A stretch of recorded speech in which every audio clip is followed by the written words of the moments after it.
నమస్తే, welcome to my channel Shanti kitchen and blogs అండి. నేను చాలా బాగున్నాను, మీరు కూడా బాగుండాలని మనస్ఫూర్తిగా కోరుకుంటున్నాను. ఈరోజు నేను మీకు తొలేకాసి స్పెషల్ అయిన పేలాల పిండి ఎలా చేసుకోవాలో చూపిస్తానండి. దానికోసం నేను ముందుగా ఒక గ్లాస్ జొన్నలు తీసుకొని ఇలా వాటర్ పోసుకొని నీట్గా 2 times వాష్ చేసి పెట్టుకున్నాను అండి. ఆ పైన ఏమన్నా పొట్టు అలాంటివి ఉంటే పోతాయండి వాష్ చేసి పెట్టుకుంటే. ఇలా వాష్ చేసుకొని కొంచెం వాటర్ పోసుకోవాలండి. కొంచెం వాటర్ పోసుకొని పొయ్యి మీద పెట్టేసుకొని లైట్గా 2 to 3 minutes అలా ఉడికించుకోవాలండి. చూడండి, పొయ్యి మీద పెట్టేసుకున్నాను. బాగా వాటర్ మరుగుతాయి కదండి, బాయిల్ అవుతూ ఉంటాయి కదా, అట్లా బాయిల్ అయ్యి 2 to 3 minutes ఉంటే సరిపోతుందండి. మరి ఎక్కువ ఉడికించాల్సిన అవసరం లేదు. ఇలా ఎందుకు ఉడికిస్తారు అంటే పేలాలు బాగా పొంగాలి అంటే ఇలా హాట్ వాటర్లో వేస్తే బాగా వస్తాయండి. సో అందుకోసం వేస్తారు హాట్ వాటర్లో.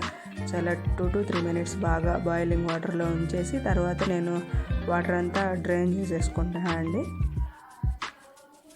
చూడండి, బాగా కలబెట్టుకుంటూ ఉండండి 2 to 3 minutes. ఎక్కువసేపు ఏం అవసరం లేదండి, ఒక 2 to 3 minutes సరిపోతుంది అంతే. చూడండి, నేను డ్రైన్ చేసేసుకొని వాటర్ అంతా అయిపోయిన తర్వాత ఇలా పొడి క్లాత్ మీద ఆ జొన్నలన్నీ వేసుకుంటున్నాను అండి. జొన్నలన్నీ వేసుకొని బాగా వెడల్పుగా స్ప్రెడ్ చేసుకుంటున్నాను. తేమంతా ఆరిపోవాలండి జొన్నలకి. బాగా వెడల్పుగా స్ప్రెడ్ చేసుకొని ఒక ఫ్యాన్ కింద పెట్టేసుకోండి. ఒక 2 hours అట్లాగా బాగా తేమంతా ఆరిపోతుందండి. ఇలా స్ప్రెడ్ చేసుకొని ఫ్యాన్ కింద పెట్టేసుకోండి. బాగా తేమంతా ఆరిపోతుంది, నీట్గా మంచిగా అవుతాయి. పేలాలు కూడా చాలా బాగా వస్తాయి, చూపిస్తాను చూడండి.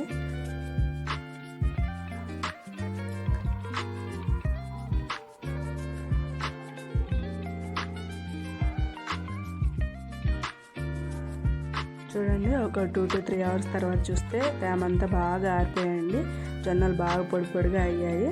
ఇప్పుడు వీటిని పేలాలుగా వేపుకుందామండి. చూపిస్తాను పేలాలుగా ఎలా వేపుకోవాలో.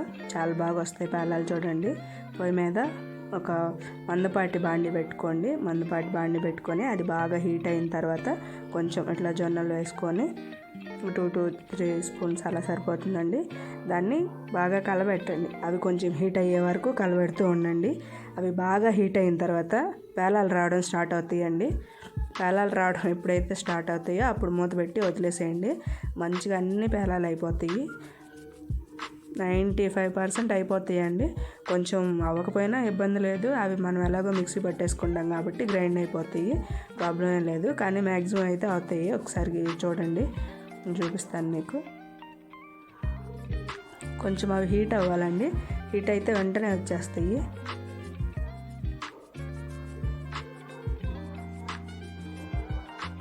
అసలు ఈ పేలాల పిండి ఎందుకు చేసుకుంటారు అనేది నేను మీకు చెప్తానండి. తొలేకాదశి రోజు. తొలేకాసి అంటే మన ఫస్ట్ పండుగ అండి. పండుగలన్నీ తొలేకాసి తర్వాత నుంచే స్టార్ట్ అవుతాయి. చాలా స్పెషల్ అన్నమాట విష్ణుమూర్తికి. సో ఇదేంటంటే పూర్వీకులకి బాగా పేలాల పిండి అంటే ఇష్టం అంటండి. సో అందుకోసం అని చెప్పి ఈరోజు పేలాల పిండి చేసుకొని విష్ణుమూర్తికి ప్రసాదంగా పెడతారు. అలాగే మనం కూడా తీసుకుంటాము. సో అదండి. దీని మెయిన్గా ఏంటంటే పితృదేవతలకి బాగా ఇష్టం కాబట్టి, మన పండగలు స్టార్ట్ అయ్యే తొలి పండగ కాబట్టి ఈ రోజున ఇది చేసుకొని దేవుడికి ప్రసాదంగా పెట్టేవాళ్ళు పెట్టుకుంటారు. తింటూ మన పితృదేవతల్ని గుర్తు చేసుకుంటాము కదండి. సో అందుకోసం అని చెప్పి మెయిన్గా ఈ పండుగ రోజు ఈ పేలాల పిండి చేసుకుంటామండి. చూడండి, పేలాలు అసలు ఎంత బాగా వచ్చాయో. మ్యాక్సిమం 99% అయిపోయినాయండి. లాస్ట్లో ఎంత ఒక 1 or 2% ఆగిపోయాయి. అవి అవ్వకపోయినా ఇబ్బంది లేదండి, మిక్సీ పట్టేసుకుంటాం కాబట్టి. మిగతా అన్నీ అలాగే పేలాలు చేసి పెట్టుకోవాలండి. సో ఇంకోటి ఏంటంటే మెయిన్ ఇది ఎందుకు యూజ్ అవుతుందంటే, మనం ఒకేసారి సమ్మర్ అయిపోతుంది కదండి. సమ్మర్ నుంచి రైనీ సీజన్లోకి స్టార్ట్ అవుతాం అనమాట. సో రైనీ సీజన్లోకి స్టార్ట్ అయినప్పుడు ఏం జరుగుతుందంటే సడన్గా క్లైమేట్ చేంజెస్ రావడం, మనకి జలుబులు, ఫీవర్లు అట్లా రావడం అవన్నీ జరుగుతూ ఉంటాయి కదండి. సో మన బాడీలో ఉండే హీట్ని మెయింటైన్ చేయడానికి మెయిన్గా ఇది ఉపయోగపడుతుందండి. అందుకే చేస్తుంటారు. ఇంతకుముందు అయితే అంతా పెద్ద పెద్ద రోట్లలోనే దంచేవాళ్ళు అండి, అమ్మమ్మ వాళ్ళు అలాగా. సో అది చూడండి, మంచిగా పేలాలు అయిపోయాయండి. మొత్తం చేసేసుకున్నాను. ఇప్పుడు దీన్ని మిక్సీ పట్టుకుందాము. ఒక మిక్సీ జార్లో వేసుకొని గ్రైండ్ చేసుకుందాము. మెత్తగా కావాలనుకునే వాళ్ళు మెత్తగా చేసుకోవచ్చండి. మరీ అంత మెత్తగా అవసరం లేదు అనుకున్న వాళ్ళు లైట్గా కొంచెం బరగగా చేసుకోవచ్చు, ప్రాబ్లం ఏం లేదు. బెల్లం కొలత ఏమి ఉండదండి. నేను 1 గ్లాస్ జొన్నలు తీసుకున్నాను. 1 గ్లాస్ జొన్నలకి 1 గ్లాసు బెల్లం వేసుకోవచ్చు తీపి తినగలిగే వాళ్ళైతే. మేము అంత తీపి ఇష్టపడము, మాకు లైట్గానే సరిపోతుంది అనుకున్న వాళ్ళు కొంచెం 3/4 గ్లాసు వేసుకోండి. కొంచెం క్వాంటిటీ తగ్గించుకోండి, బాగుంటుంది. నేనైతే కొంచెం ఎక్కువ వేస్తాను, పిల్లలు కూడా తింటారు కాబట్టి ఇష్టంగా స్వీట్. మేము కూడా ఇష్టంగానే తింటామండి, సో స్వీట్ ఎక్కువ వేస్తాను.